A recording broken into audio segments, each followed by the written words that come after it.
How we doing, guys? Okay, so today we're going to look at 2 points, and these points I feel are kind of like the first blocks to anyone's sort of successful new path. Whether it's, you're looking for a new job, or you want a better position in your job, you want to earn more money, you want to lose weight, whatever your goal is, you need to apply these two points. The first one is discipline, right? Discipline is a really positive thing. You decide what you want to do. Let's say you decide you want to lose weight. You decide how you're going to do it. You're going to exercise. You're going to eat better. All these things, and the discipline comes in when it comes to the time to actually implicate these changes and to stick with them. Now, for a lot of people, making changes and sticking to them is really, really easy. But certainly for most of us, you might find you stick with something for a couple of days or a week, or you have a really bad day, and then that single bad day kind of throws everything off, and you kind of go back to the safety of the previous path, because the previous path's already built for you, whereas your new path, you've got to lay these things as you go, and it's a little bit more challenging. Now, when you come up against a moment like that, I think your brain has this 5-second rule where you've basically got five seconds to react and keep yourself on your new path before your brain just decides that no, this new path's not for you. This old path is awesome. It's the road of less resistance. So we're going to look at discipline, applying discipline, and also the 5-second rule. So yeah, let's just smash into it.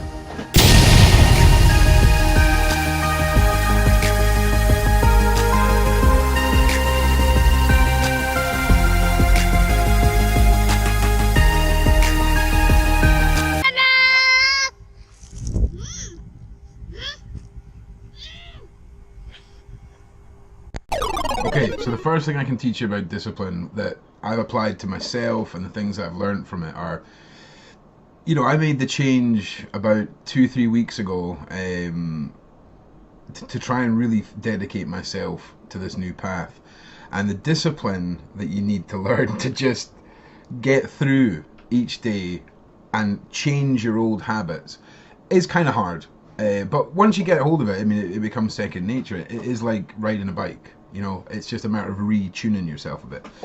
So the one thing that I found that people, or at least I found with myself, is when you start writing a whole bunch of lists and what you want to achieve and how you're going to do it, you end up with a lot of paperwork, and you become really overwhelmed staring at everything and how you're going to get to point flipping G if you can't see past point B, and all of this. I'll go more into the list making and planning the road to success later, but the discipline. So I found it was a lot easier to break everything down and just look at small chunks of achievable tasks or achievable goals that are going to have the maximum return for your time and your discipline and your personal investment. So for me, in the current situation that I'm in, I needed more time to work. So the only way that I could do that was to start my day earlier. So for the last few weeks, I've been getting my brain tuned in and my body tuned in to my alarm clock going off at 4 o'clock in the morning and being up and ready to walk the dog for 20 past 4, half past 4. This gives me a little bit of exercise, take the dog out, get some fresh air, let me do some thinking, come back, shower, get changed, coffee, and I'm ready to go for like 5:30 in the morning at the latest. To me, that means every other person that does what I do, or my competitors, they're all still in their beds. They're still in their beds for hours.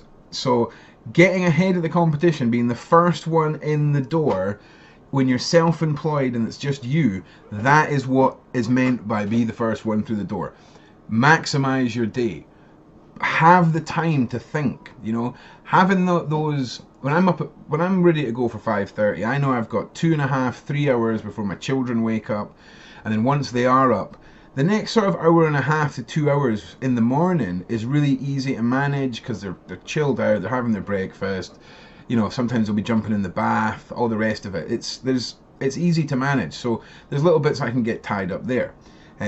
So the dedication and the discipline of having an alarm clock go off at 4 o'clock in the morning, and you not to just slap the snooze button 50 times, and then all of a sudden it's like 7 or 8 o'clock and you're like, oh well, we'll try again tomorrow.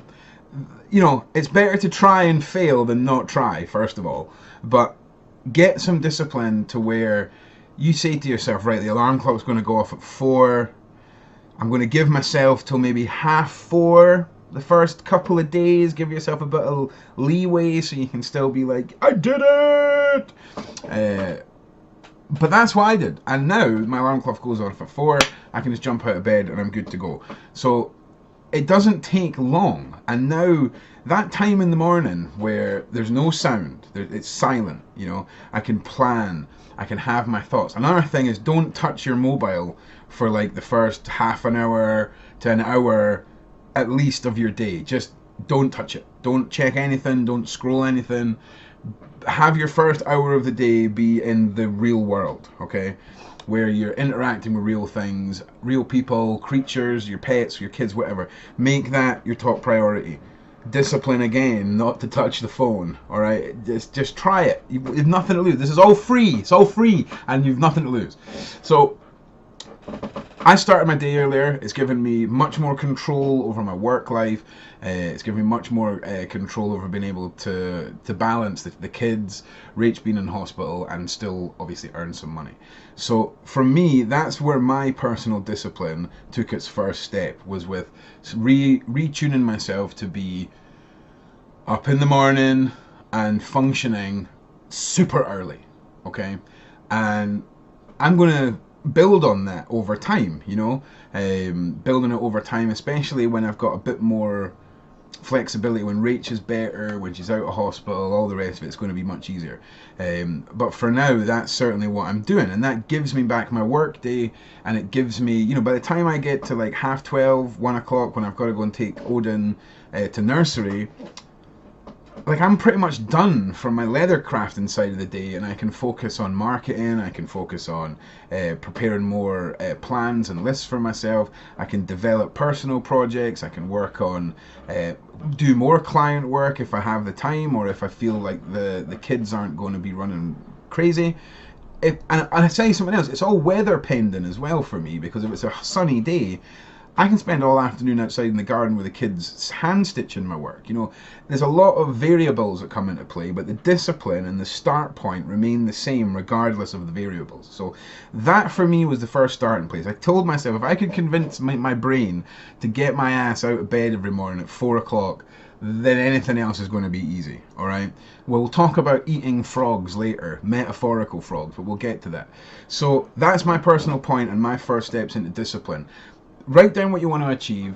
Pick something that's going to give you the biggest result, the biggest return for your investment, or your dedication to the discipline you're going to learn for it. Be aware of the 5-second rule in your brain and apply the discipline to whatever key point in your list of goals is going to give you the best return. And for me, it was maximizing my time, because for me, having control over my time and my work life is everything. It depends what me and the kids can do that week. So discipline. Okay, so we've looked at discipline, we've looked at how you can kind of learn to apply discipline to easy areas where you can kind of take control of your life a little bit, and we've learned a little bit about the 5-second rule. You'll become more aware of your brain trying to convince you not to do things as you become more aware of the fact that it does that. And I don't really have a problem now in the areas that I'm focusing on to get better at. And, you know, there's a lot more to talk about. So I think we've covered a good chunk today. I think there's some of you who may try and get up at 4 a.m, give it a bash. Certainly it sounds crazy, but it's worth it. It's worth it if you want to get ahead in virtually any part of your professional life to make sure you're planned, organized, and you know what they say an hour of planning saves 3 hours of chaos during your day. So give it a try, and let me know in the comments what you think. If you haven't already done so as well, subscribe, ring the bell, give me a like if you like this video, and okay, yeah, so from me, Ron Swanson, until next time, be safe out there, guys.